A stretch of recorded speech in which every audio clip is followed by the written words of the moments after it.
Hello everyone. फिर से आपका स्वागत है मेघास हिंदी एकेडमी में। आज हम यहाँ पर देखेंगे कबीरदास की साखियाँ। इसमें साखी नंबर 14।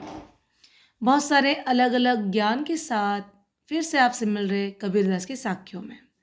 सबसे पहले देखेंगे हम कबीरदास जी का संक्षिप्त परिचय। कबीरदास भक्ति काल की ज्ञान मार्गी शाखा के प्रतिनिधि कवि कबीरदास जी पढ़े लिखे नहीं थे, लेकिन बहुश्रुत थे।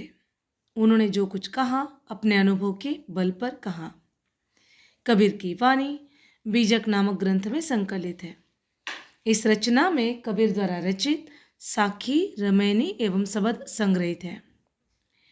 कबीर जी ईश्वर के निर्गुण रूप के उपासक थे। उनके अनुसार ईश्वर प्रत्येक हृदय में वास करते हैं। उन्हें मंदिर मस्जिद में ढूंढना व्यर्थ है। भगवान की भक्ति के लिए आडंबर की अपेक्षा मन की शुद्धता एवं पवित्र आचरण की आवश्यकता उन्होंने बताई। कबीर जी उच्च कोटि के कवि होने के साथ साथ समाज सुधारक भी थे।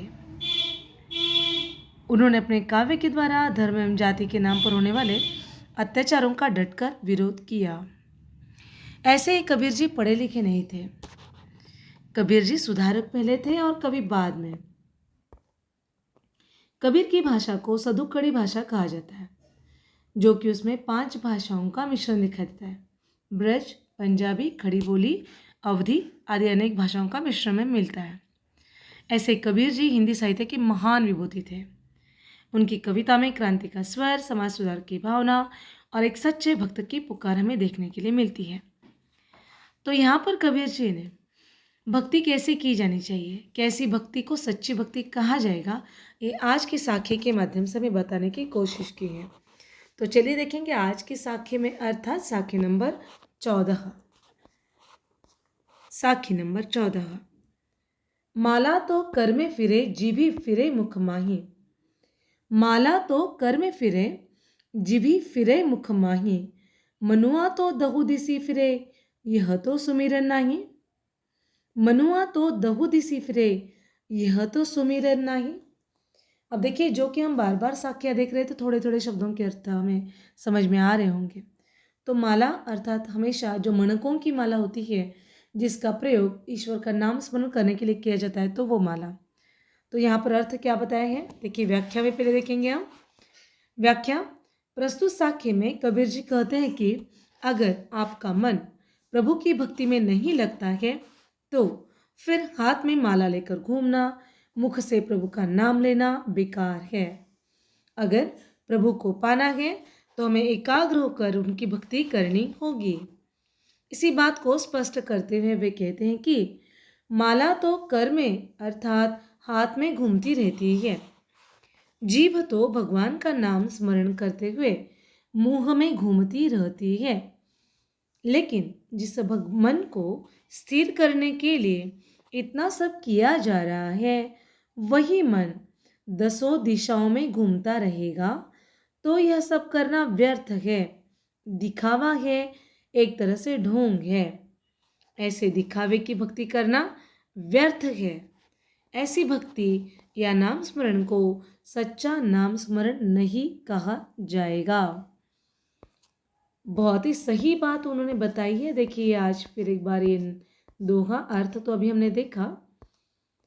माला तो कर में फिरे जिभी फिरे मुख माही। मनुआ तो दहु दिसी फिरे यह तो सुमिरन नाही।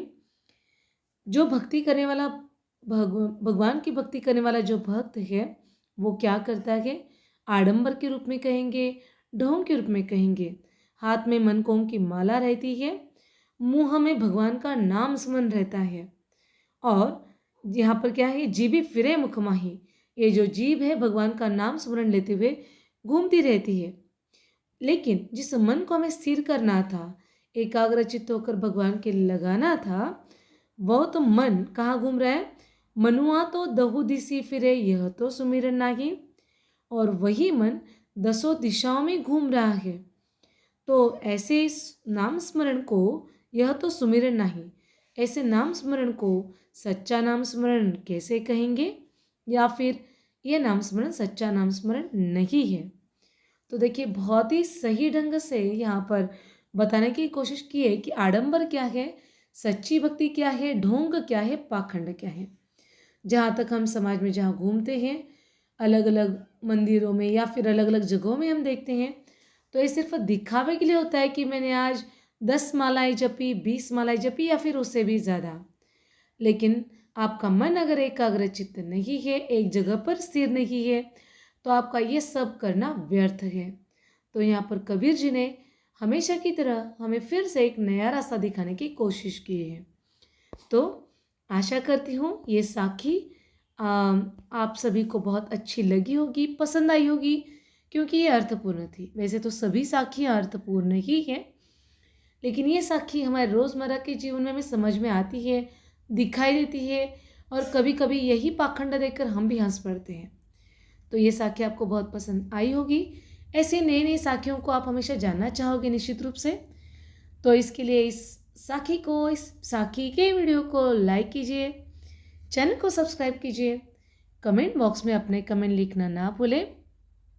साथ ही साथ अपने दोस्तों के साथ, अपने रिश्तेदारों के साथ इसे शेयर कीजिए, ताकि जो जो भी नई बातें हैं, जो अच्छी बातें हैं, उसका प्रचार एवं प्रसार करना हम सभी का काम है। साथ ही साथ बेल आइकन का बटन दबाना ना भूलें, ताकि कोई भी नया वीडियो सबसे पहले आपको मिले। तो तब तक कबीर की साखियों के साथ नई नई बातों को सीखते हुए खुश रहिए, स्वस्थ रहिए। धन्यवाद।